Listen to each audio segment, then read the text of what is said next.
So I'm going to turn it over to Mr. Smith and let's hear about classroom and behavior management. My name is Doug Smith. I'm an achievement gap specialist, emphasis on behavior with Kentucky Valley Educational Cooperative.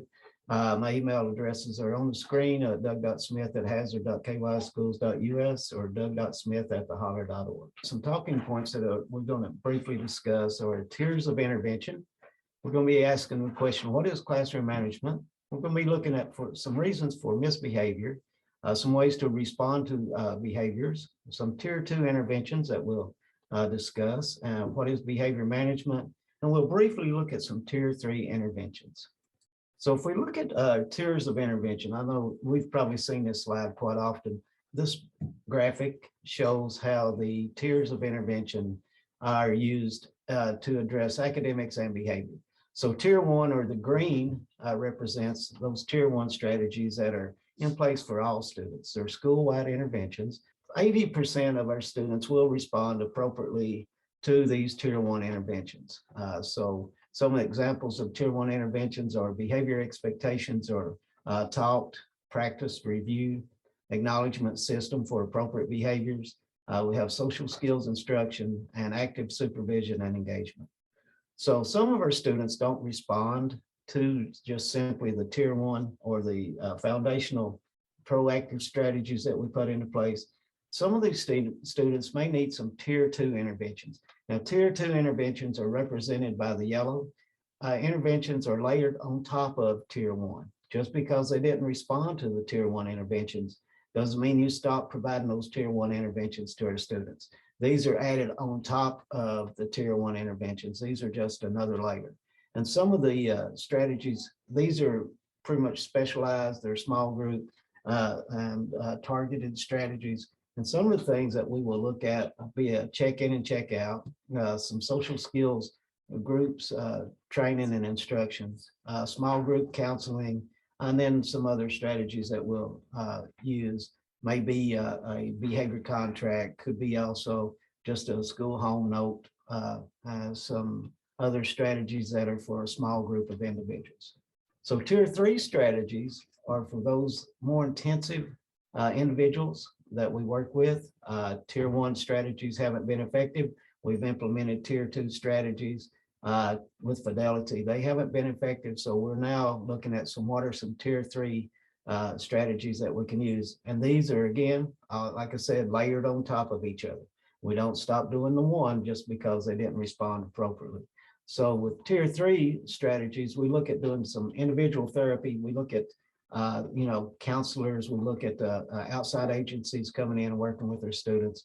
We also may do a functional behavior assessment and write a behavior support plan.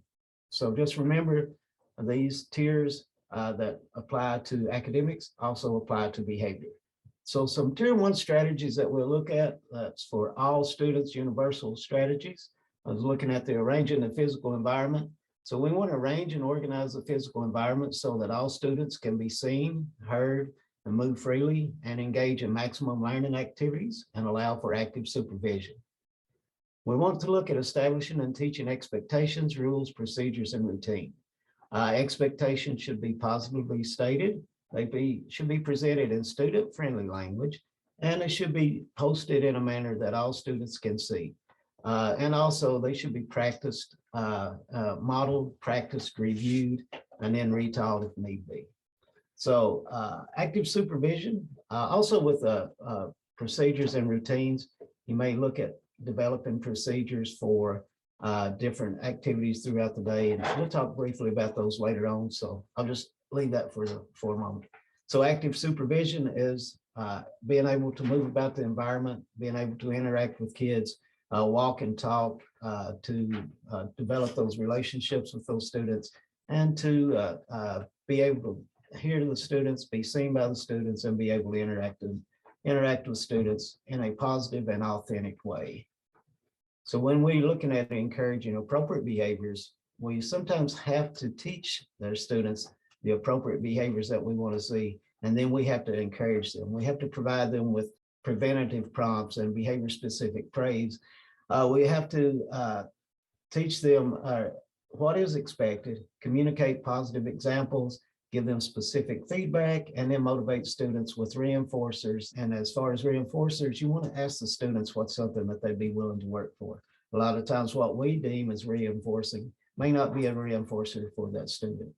And if the continuum of responses for inappropriate behaviors is referring to a way that we can respond to inappropriate behaviors without going to the most restrictive alternative. We start with the least restrictive thing in order to get our students to comply. That may just be a simple give them the teacher look, or it may just be proximity. You move a little bit closer to them. So what is the least intrusive method to use in order to get students to comply or get students to exhibit appropriate behaviors? And then we've talked about engagement and opportunities to respond. We want our students to respond simultaneously, have all students involved in the responses in their classroom, design lessons and instructional strategies so that multiple students are involved in thinking and problem solving process rather than one at a time. And the more opportunities that you provide our students to respond, the better they are engaged, the less behavioral difficulties you'll see in the classroom. So what is classroom management? Classroom management can be defined as the actions teachers take to establish and sustain an environment that fosters students' academic achievement, as well as their social, emotional, and moral growth. In order to create that environment, you must consider the physical organization and establish classroom rules, routines, and procedures. So when we're looking at the physical organization of a classroom, we want to designate areas in the classroom for specific activities. You know, in certain classrooms, we may have a whole group setting where we deliver instruction to the entire classroom. Then we may break that down into small groups or do stations where students can go for different parts of that lesson, can be retaught or can be reinforced or can have enrichment activities. You also want to look at what are some areas for individual activities. You know, so we may have a station set up for students just explore on their own, do some activities that can be individual, that they don't have to have directions on how to do that stuff. You also may want a technology area or a computer area. Also within our classrooms, some classrooms are setting up cool down areas or safe spaces, safe spots that the students can go to kind of calm down, refocus, and then engage back into the classroom. So just depending on what level you're working with, you know, how are you going to organize your classroom? How are you going to organize the physical space to provide for those individual stations that the students may need? You also want to look at being in close proximity to your students. You know, if you're close proximity, if you're up close with the students, there's less opportunities for them to get into exhibiting inappropriate behaviors.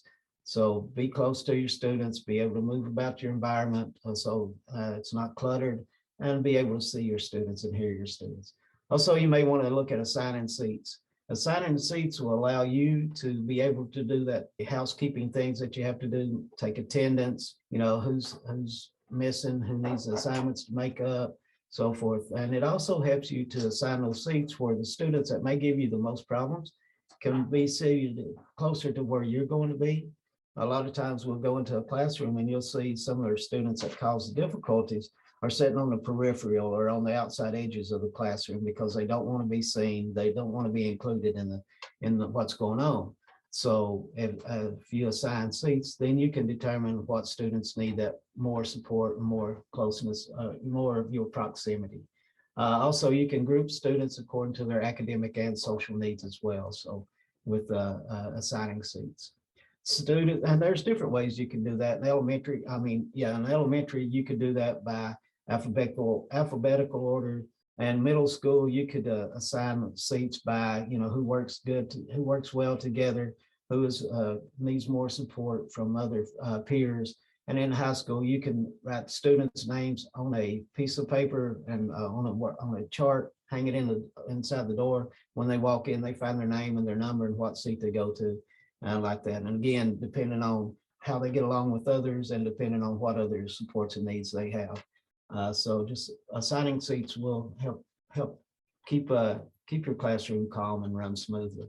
Students should also be facing you during instruction. If students are facing you during instruction, you can make that eye contact with them. It's less of a opportunity for them to get into trouble, and it helps to promote them being on task and doing what you're asking them to do. So arrange your seats also so that you have collaborative groups that can work together, and also arrange the seats so that students can share answers with each other easier than having to, once they get into the classroom, all right, move your seats. Already have those seats set up to where you want them and how you want those groups to be. And that way you don't waste that time arranging your seats and changing things in the classroom when they first get there. Organize the classroom so you can easily monitor responses of students, and you can provide that feedback that our students need. Be able to see, hear, and interact with all your students by being able to easily move about the environment. Also want all your materials organized in a way that the students can grab those if they need to be. Extra paper, if they need handouts, make sure those things are readily available for you as well. And then also another part of physical organization of your classroom you may not think about is your educationally appropriate materials that are hanging on the walls, your posters, your classroom expectations posted, procedures posted, routines, things like that should be part of that organization as well. Next thing you want to look at is establishing classroom rules. Rules promote safety and create a positive learning environment. And some suggestions for rules are they should be developed, taught, modeled, practiced with feedback, reviewed, and retaught if necessary. So as we come back from breaks, we've missed quite a bit of school for weather, then we've missed for illness and things like that. After you come back from fall break, spring break, summer break, whatever, you have to reteach your rules and expectations. So do that often. We'll do that more often at the beginning of the year, and then take that time as reteach those rules and expectations, review those as much as necessary throughout the school year. So classroom rules should be few in nature, and they should be stated positively and describe desired behaviors rather than those unwanted behaviors. And then they should start with a verb and be taught using examples and non-examples. And rules must be consistently implemented to be effective. So when we're establishing routines and procedures, when routines and procedures are taught, reviewed, and used, appropriate behavior is more likely to occur. Establish routines and procedures by considering situations where they're needed. Do we need a routine or a procedure for transitions? Do we need a routine or procedure for getting permission to go to the restroom? Or do we need a routine or procedure for getting attention? How do we raise their hand? How do we get the teacher's attention? How do we respond to questions that are being asked by the teacher? So you would look at all these areas where you may need a routine or a procedure and develop those for that specific part of the day. The routines and procedures should be taught, and they should be presented in a way that the students can perform these without having any teacher input, very little teacher input. And sometimes you may have to come up with a routine for something that happens, just very rarely, or something that comes up. We may have to have a routine for if we have a fire drill. What do we do? How do we get all of our students out of the classroom? And then you would practice that. But that's not something you would do every day. That comes up as the school year goes on. Another thing with routines and procedures, you may even have a routine or a procedure for if we're moving from one station to the next in our classroom. What does that transition look like? How do we move? Do we have a timer, or do we have a signal letting the students know when it is time to move? So if we're looking at our classroom management, again, we're looking at the physical organization of your classroom, establishing classroom rules, and then establishing routines and procedures that are positive in nature and provide those students with what they can do, not what they can't do. Next thing we want to look at briefly are some reasons for misbehavior. Students misbehave for several reasons. And so 4 major causes of misbehavior could be attention seeking, power seeking, revenge seeking, and avoidance of failure.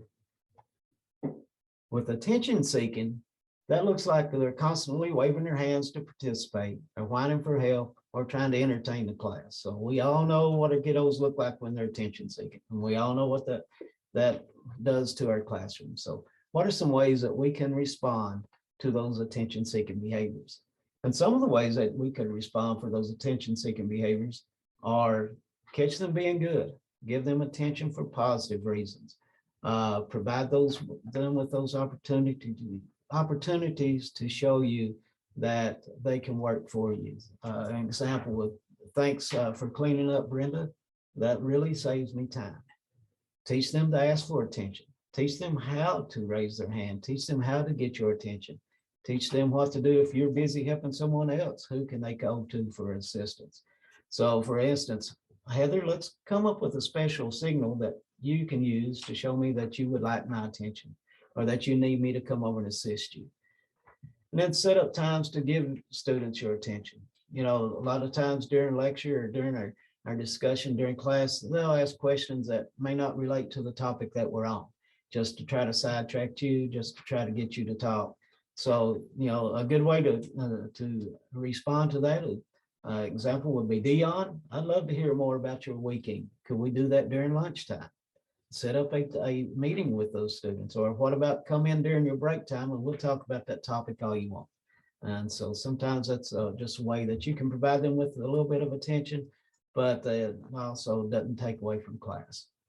Students exhibit power-seeking behaviors are the ones that verbalize or suggest it with their body language that I won't do what you say, you can't make me do that. So some ways that you can address that is allow voice and choice. And when we're allowing voice and choice, you know, it may be as simple as, Bill, if you could propose some alternatives to assignments after class, we'll talk through them and see what we can come up with. Or would you like to do your assignment on the computer, or would you like to write it out on paper? Would you like to use a blue ink pen or a black ink pen to complete your assignment? So allow the students voice and choice, allow them to express how they think that, or what they think would help them to learn better and to provide you with that product that you need, and then give them choices. If they have that voice and they have that choice, then they're more likely to comply. Another thing you can do is delegate responsibility. You know, Steph, will you help me drop links in the chat today during our presentation? That provides her with some responsibility, gives her a little job to do. Sometimes we have those kiddos that have a difficult time walking in the hallway. You know, give them a job to do while they're transitioning. Maybe they can carry a note from you to the next teacher that they're going to, or just have some responsibility, something that they're responsible for, to provide them with that structure and that sense of I'm really helping, I'm doing something that's needed. So it helps them control their behaviors. Acknowledge legitimate power. Right, you're right, Cheryl. I can't force you to do anything you don't want to, but I hope you make good, wise decisions so we can have a wonderful day. So if we look at those power-seeking things, just look at for ways that you can help the students save face and feel like they're in charge. Revenge seeking would look like attacking you or others verbally or physically, or vandalizing school property. So some of the strategies that you may want to think about is build caring relationships.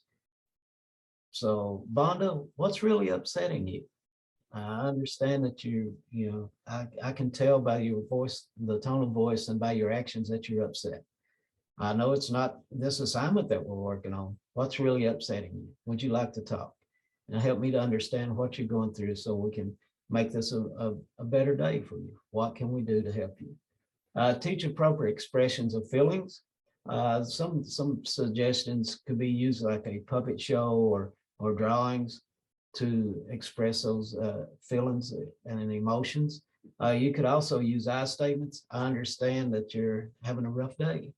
What can we do to make this better? Use the I and we statements helps turn that around to show the students that you're on their side, that you're there to help them to try to get through this situation, and you're willing to work with them and to assist them in whatever way they need. Use community meetings or class meetings, and then do some problem solving protocols with those students. And then another thing that you can do is discuss their misbehavior later. If it's something that's simple or inconsequential that you can ignore that for the minute. Denny, we'll talk about this after class, so we're not wasting everyone's time right now. So be able to discuss those misbehaviors at a later date. You're not letting them by with it. You're just letting them know that we'll take this up in a more appropriate time frame. And then allow students to save face by ignoring rebellious mutter. I'm leaving when the bell rings. You don't have to respond, but say, no, you're not. Just let them. I mean, if it's something they're just muttering, then let them vent. I mean, sometimes they get upset and they need to vent. So let that happen. If it's not directed at you, then don't take it personally. Don't respond to it. And then take charge of your own negative emotions. I've had to apologize to my kiddos in the class so many times. Be responsible enough that if you make a mistake, you raise your voice or you lose your cool, you let your students know that I'm sorry, that was inappropriate, that was not very professional-like, that's not a way to handle conflict. I do apologize. And it goes a long way with kids if you're able to apologize to students. Avoidance of failure looks like procrastinating or not finishing work. Regularly ask them to visit the nurse or go to the bathroom to get out of the classroom. Some strategies that you can use is encourage an I can ethic. Mary, look at your work that you've been doing. Look at the progress that you've made from the beginning of the school year till now. And it's all been because of your hard work and your patience and your practice. So you're doing an excellent job, great job. And instill that I can ethic into our students. Foster friendships and build confidence. Eddie, will you please quietly explain the do now procedure to Tony while the rest of us begin? Giving that student that opportunity to show another student what they can do, and it helps to build that that self-confidence in those students, and it helps foster that friendship. And then lower the stress level. A lot of times, our kiddos get stressed over assignments that they have coming up, maybe a presentation, maybe a test, maybe a article they have to write, something, maybe an exam in math that's difficult and they're worried. Give them that confidence and lower the stress level. Say, all right, we're going to practice before we take our test. Or we're going to review. Ask anything you need to. We'll go over it, we'll review. So just provide them with that opportunity to lower that stress level. Use humor if at all possible to help lower stress levels. So when we're responding to minor disruptions, and minor disruptions are those things that should be handled in the classroom. They shouldn't be sent to the office. Those minor disruptions may be forgetting a pencil or calling out in the classroom or walking around, wandering around the classroom. Just, inappropriate comment. Those are minor disruptions that we're talking about. So some guidelines that we're going to be looking at, some things that we're going to be talking about briefly are using nonverbal responses. What are some nonverbal responses we can use? How are we going to use those nonverbal responses? What are some, how are we going to minimize verbal responses?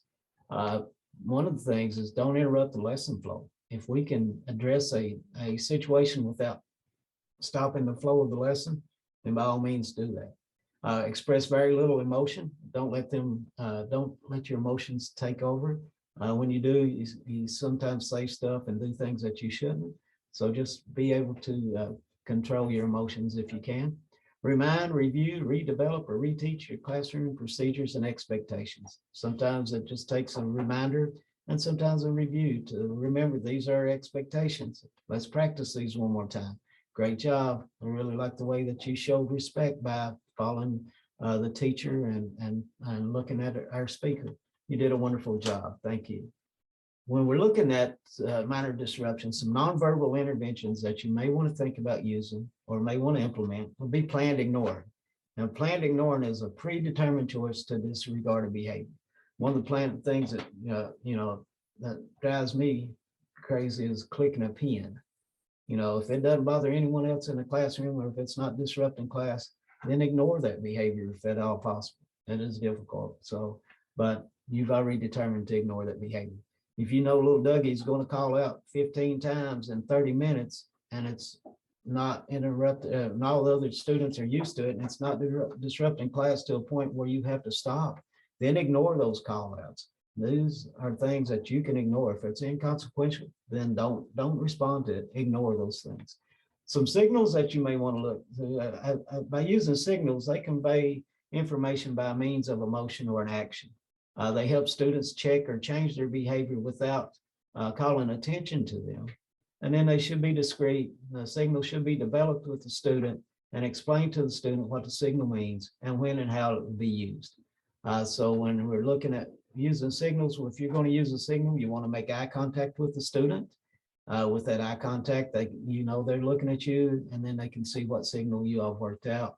You can use signals by facial expressions, the raised eyebrow or the scowl look on your face, the smile. Those all convey messages to your students so that they can understand what that message is and how their behavior is impacting the classroom. Body language, you want to be careful with your body language. Of course, that's your movements, that's your posture, your stance. You don't want to hover over or stand over students looking down at them.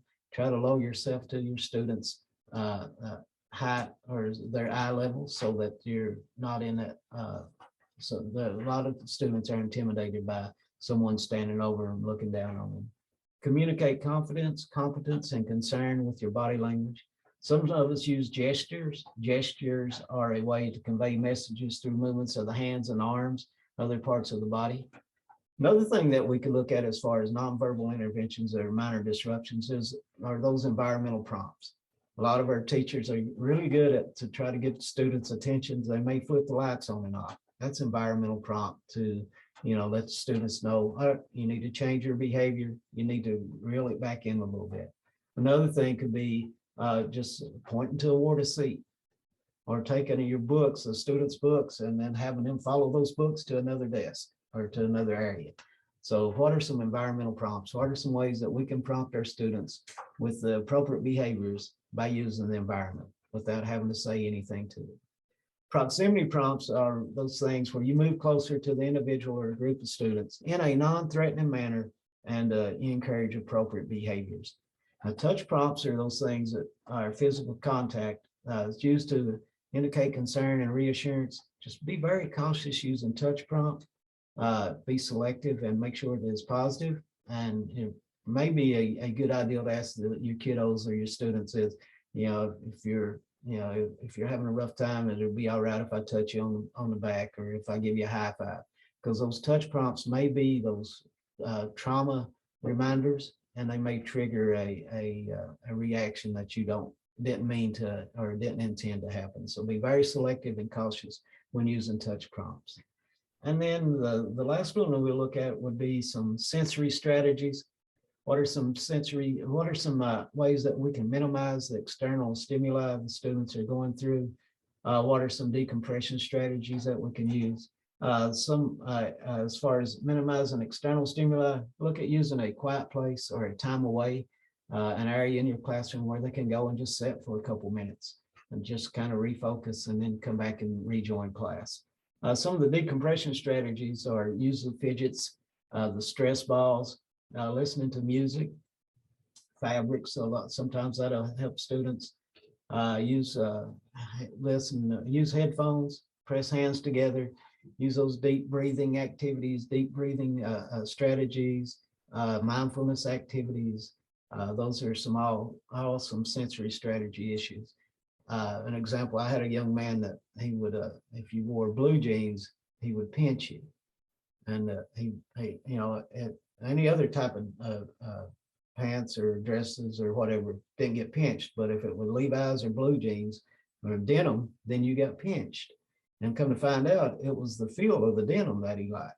And if he just got a hunk of your leg there, that was just an added bonus. So what we did is we took a couple pockets off of blue jean and off some old Levi's and sewed them together and put some hair gel down inside them in a Ziploc baggie and taped it up and put it down inside there and sewed it up. And then that way, when he was nervous or anxious, he could squeeze on that denim and fidget with that, and that helped calm him down, helped him with acting out, and helped him keep from pinching folks. So look at what are some different sensory issues that our students have. Some minor disruptions that we can see, some verbal interventions that we want to look at are, how are we going to respond to these disruptions? Of course, we're going to try to control our emotions, maintain a calm, firm, and respectful demeanor. You have to remember, it's that student's behavior that you're upset about. It's not the student. So remember, control those emotions. Try not to take things personally. and try not to respond personally to students when they're upset. Benign confrontation is indirect confrontation of the student's behavior. You addressing specific behaviors, not that student specifically. For example, if you got a student up wandering around the classroom, everyone find their seat, please. Thank you. And you got a student that don't have his materials on their desk. Everyone get your books out. Let's turn to page 15. Another thing that you may want to think about is the tone of your voice. The tone of your voice conveys the mood, the emotions, and the attitude of the speaker. Also, the rate of voice. If you talk really fast, it is confusing to the students, and it also shows that you're maybe uncertain about something, maybe showing fear, and it may be showing anger as well. So keep your rate of voice calm, slow, and controlled, and use a calm, soothing manner. Your volume of your voice should match the situation. If you go into a gymnasium where the students are having PE, you're not going to try to whisper to get someone's attention. You're going to have to raise your volume of your voice. In a classroom, if you've got students that are being really loud, you may want to lower the volume of your voice to help direct them to calm down to match that volume of your voice. So look at the tone, what your voice sounds like, the rate, how quickly you're speaking, and the volume, how loud or how low your voice is when you're dealing with minor disruptions. And then also look at counter-aggression. Counter-aggression is very easy to fall into. I've done it myself and I've seen it happen. A student says something to you, you say something back to the student back responds back to you in an inappropriate way, you respond back, and then you get caught up in that infinity cycle. Your actions and behaviors are triggered to the student's actions and behaviors, which are also a stimulus or triggered back to your actions and behaviors, and you get caught up in that negative cycle. So be aware of that counter-aggression. And then counter-aggression is happens as a result of the buttons that our students push.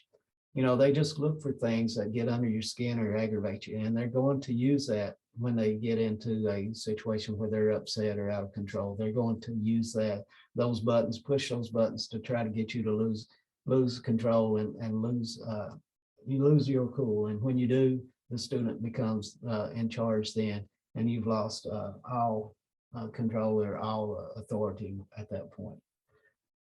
One thing that you can do is make sure you respond professionally. You may need to walk away, then re-engage. And then you may want to share feelings with the students. Scripted response. Have something already in mind that you're going to say when that little Dougie calls you a bad name, or when he says something inappropriate to you. What are you going to say? How are you going to respond to that in a positive way? And then remain focused on the student's behavior. I appreciate your opinion, but let's talk about what's really bothering you at this time. It's not me, but what is it? So how can I help you? And then, of course, like I said, respond in a professional manner. How-tos when we're dealing with the minor disruptions, we're going to look at some of these things will be, these should be the least intrusive things or least intensive things that we can do to address the minor disruption and to maybe not interfere or interrupt the flow of the lesson. So of course, we've already talked a little bit about physical proximity. So be mobile, move closer to the student, linger there for a little while, and then move on. That way, maybe to direct their attention that you come by, now I need to get back on task. I need to refocus on what I was doing. I need to maybe be quiet and then get my book open. Use a sudden silence. Stop and wait for the disruption to end and then start again. So sometimes that may trigger, or not trigger, but may prompt the students to calm down, quieten down, and get back on task. Physical cues, again, we talked about those things. What are some ways that we can express how we're feeling to students without saying anything? Some of the physical cues are you make eye contact with the student paired with a specific gesture so that they know what you mean and what you're trying to portray. Post-it notes is a really cool way to address inappropriate or minor disruptions in the classroom. You can just write an expectation on the Post-it note, walk by the student's desk, drop it on the desk. You didn't call attention to that student. You didn't call their name out. You didn't say stop the class and tell them what expectation or what rule they're breaking, but you let them be aware that you see what's going on and they need to change their behavior and need to start following those expectations again. So individual signals, we already talked about those a little bit. What are some signals that you can teach your student specifically to use that you will be able to, they know what that signal means, you know what that signal means. And when you're using signals, you also want to pair that with the eye contact and with the gestures that you use. Touch, again, was make sure it's a brief touch to the student, or it could even just be a brief touch to the desk. Just walk by and touch the desk a couple of times. That could also be an environmental prompt, but that is a touch prompt. Just let them know that, you know, this is where you need to be. This is what we need to be working on. So pay attention, and then let's do what we can to follow our rules. So a lot of teachers get the teacher look. We're not amused look. You direct eye contact along with the facial expression. Another thing that you can do is quickly state the student's name. That draws attention to the student. That draws their attention to what they're doing, and that lets them know that you're listening to them, you're seeing them, and that they need to change their behavior in order to comply with the classroom rules or expectations. And ignoring, you don't have to address those inconsequential behaviors every second they happen. If it's something that you can ignore, and then just catch them as they're leaving class. You know, I saw what you were doing. Remember our expectations. This is the one that you need to work on. Remember, tomorrow's another day. Let's do better tomorrow. Let's do better next time. But I was watching, I was paying attention. So no big deal, but let's get back on track so we can do better tomorrow. Some tier 2 interventions or strategies that we'll look at are social skills training. And these tier 2 strategies, such as social skills training, could apply to tier 1 as well, to whole group, whole class strategies. Tier 2 strategies are small group, and they're selected. These strategies are usually applied to students that are grouped together that have the same behavior difficulties. It may not be the same exact behavior, but it could be along the same lines of needing adult attention, or not following instructions on completing tasks, or not starting tasks on time. What are some strategies that we can use as a small group to teach them in that group setting? So individual or group instructions, social skills training is individual or group instruction designed to teach appropriate interaction with adults and peers. Modeling and practice of social skills to mastery is highly important, and teachers should take the time to teach them and review them until students can perform social skills consistently and independently. You also want to use examples and non-examples to clarify what the desired behaviors are. So tier 2 intervention, the school home note, is an informational system between school and home that provides clear, concise communication about a student's academic and behavioral performance. Behavior contract is a written contract agreed upon by the teacher and the student, and possibly the parent and the student as well. It specifies an appropriate behavior and a motivating reinforcer that the student may earn when he or she displays that behavior. Class pass intervention is sometimes when students engage in disruptive behaviors, it's because they need to escape or avoid an academic task. With class pass intervention, the student is able to use a limited number of passes to take a brief break to engage in preferred activity without disrupting instruction. And we'll discuss each of these a little bit in more detail.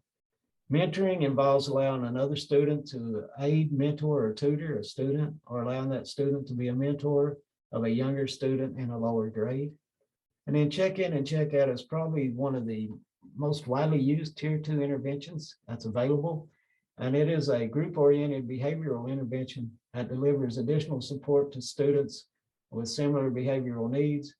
Check-in and check-out is an opportunity for a student and a mentor to work together to improve their behaviors. Like I said, it is probably one of the most widely used tier 2 interventions available.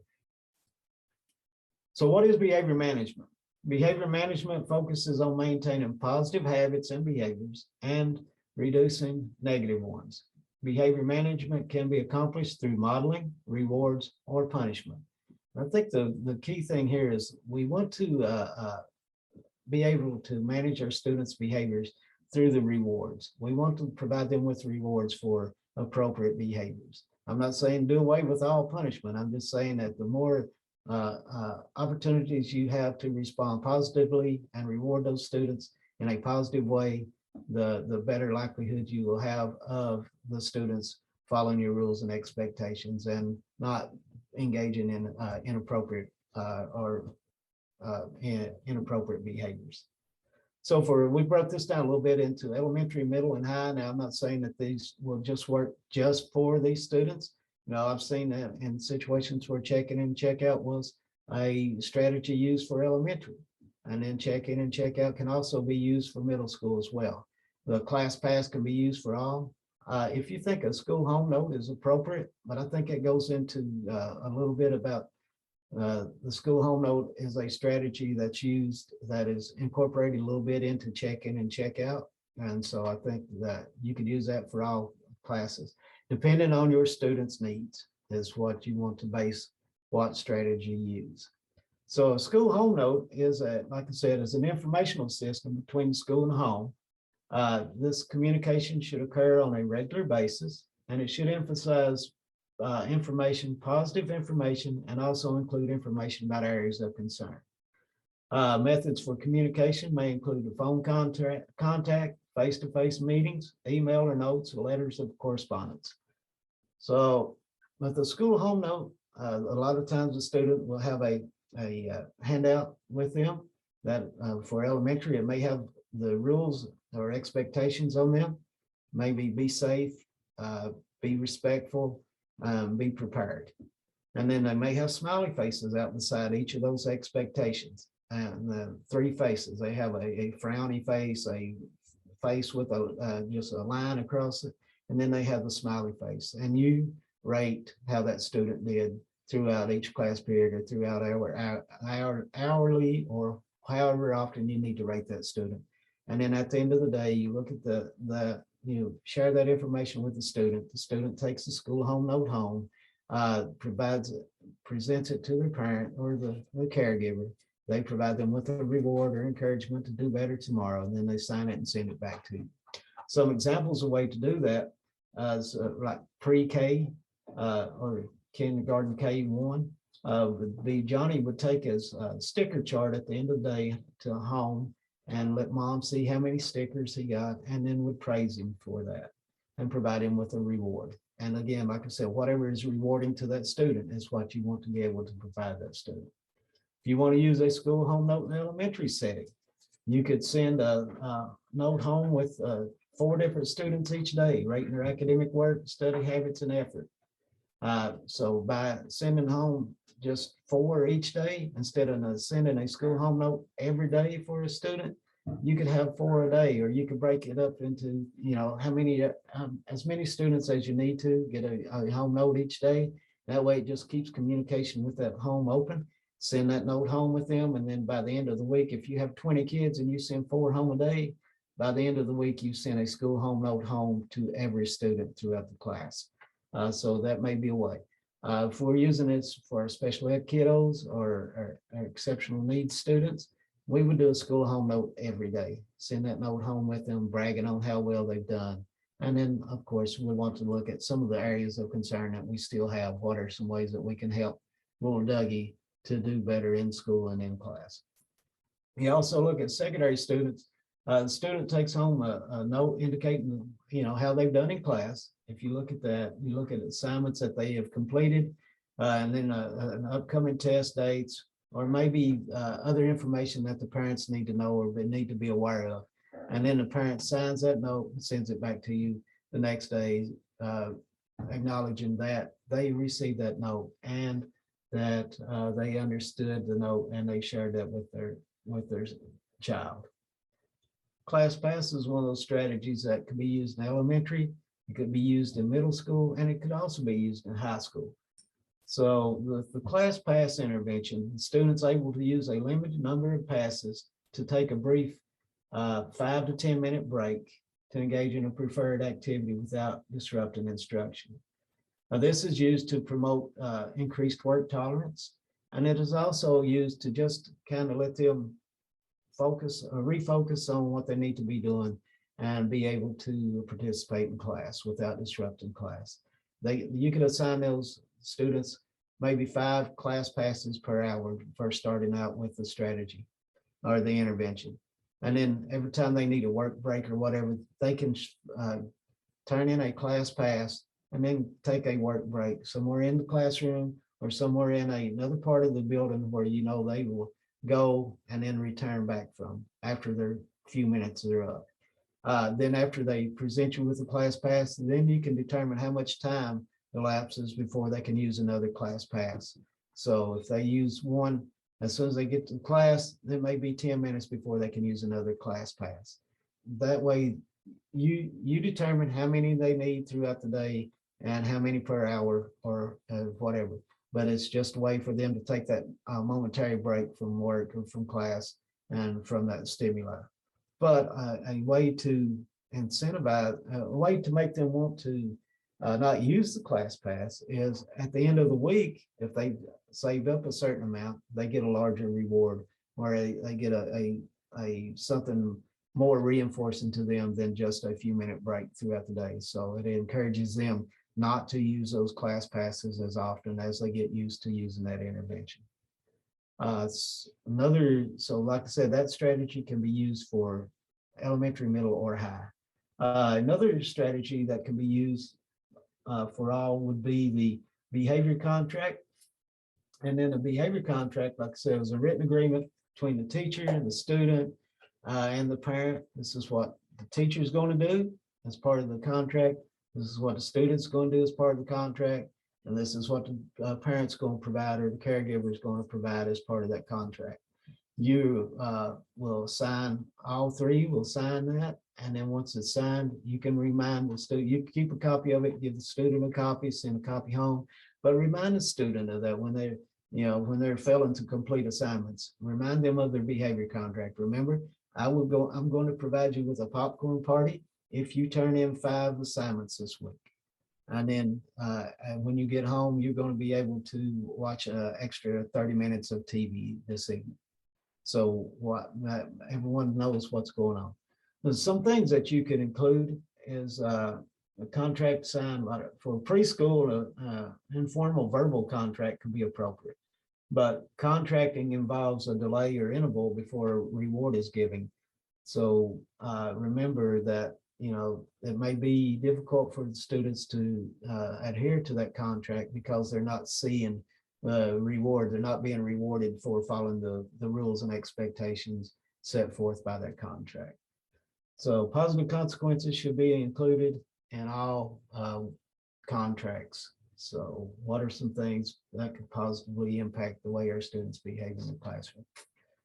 So in an elementary classroom, Gavin and his teacher developed a behavioral contract that states if Gavin completes all of his classroom assignments throughout the day, he'll be allowed to choose 2 items from the treasure box.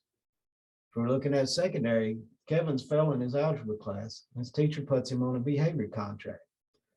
The contract stipulates that if he completes and turns in 4 consecutive assignments with 80% accuracy, he only has to do half of the assigned problems on the 5th day for full credit. So that is a way that you can apply it to a high school setting.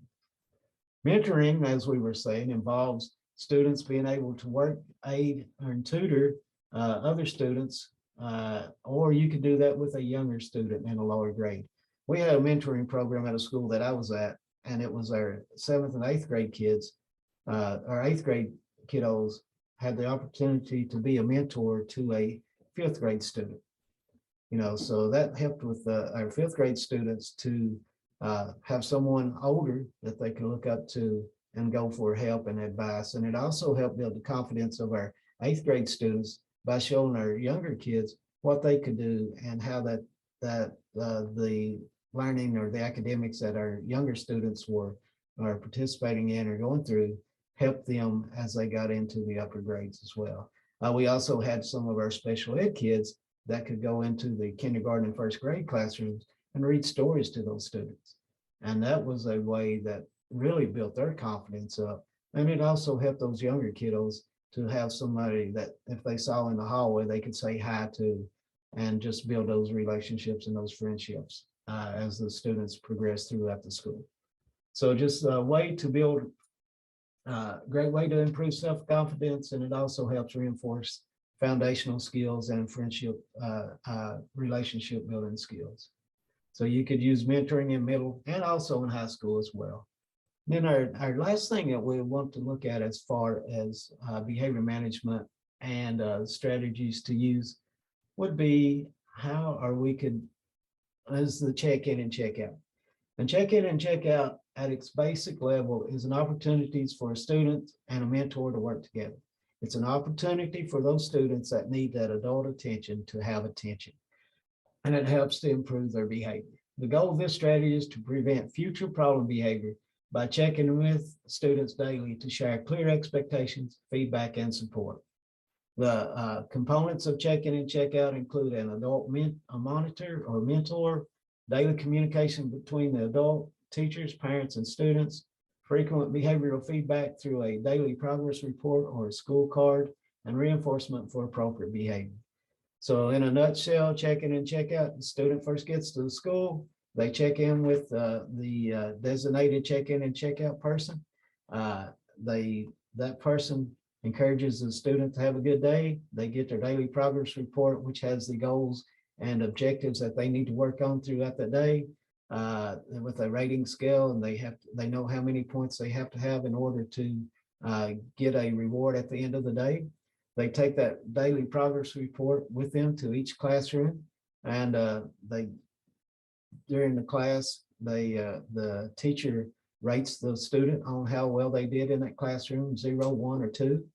And then at the end of the day, they go through each classroom and each class period, taking their daily progress report with them. And at the end of the day, they check out with the same person they checked in with. And that in person then either they tally their points that they earned throughout the day. That person provides them either with a reward or encourages them to do better tomorrow. So sometimes their kiddos have a rough day and they just don't make those points that they need. And so you just encourage them, look, today, it's over, it's done. We can't do anything about it. So what can we do tomorrow to make this a better day, so that you can earn your reward tomorrow? So like I said, check-in and check-out is one of those strategies that's widely used and is very effective for those students that need that positive adult attention. Some tier 3 interventions that we'll look at briefly. I'm not going to go into a lot of detail on these. Is the individual therapy. Those are could be provided by, if you have mental health agencies within your facility, then those could be things that they would want to tackle or to address. Also, those are those wraparound services or supports that are provided through our mental health providers, which maybe Mountain Comp, maybe KRCC. What are some of those mental health providers that are available in our communities? A functional behavior assessment is a way to gather data and gather information that helps you to determine what is the function of the behavior that our students are showing. What are they getting from that behavior? What are the antecedents? What are the consequences? What is that behavior of concern? What does it look like? How do we address how we respond to that behavior? How do we change what triggers that behavior? And then, what is the student getting out of that behavior? So there's only 2 reasons for behavior: is to get something or to avoid something. So, and we use a functional behavior assessment to gather that information to determine what is the function of that behavior. What is the student getting or what is the student avoiding? Then we use that information from a functional behavior assessment to write a behavior intervention plan. And that behavior intervention plan directly relates to the behavior of concern and to the function of that behavior. When we're writing a behavior intervention plan, you have to look at our setting events, we have to look at our antecedents, the behavior of concern, the consequences, and the outcome. And then also, what are the replacement behaviors? We look at the desired behaviors. That's the behaviors that we want all students to have in the school and in their classroom. And then we look at our replacement behaviors. If we don't have a functionally appropriate replacement behavior that meets the same need as the problem behavior, then we're going to get that problem behavior. We need a replacement behavior that the student is taught, and replacement behaviors are temporary. They don't take place of that desired behavior, but they are replacement to that inappropriate behavior that we can live with for a time being. And so what is that replacement behavior? And make sure you respond positively to that replacement behavior, and in order to get to what the desired behaviors at. And then again, like I said, those wraparound mental health services. Some other things that we may want to think about as well as what are some trauma exposures that our students have been through, and then how do those impact their behavior in the classroom, and how do those impact the day is throughout, impact them throughout the day. So, all right, so 3 quick questions I want you to think about. You can jot them down, whatever you want to do, however you want to do that.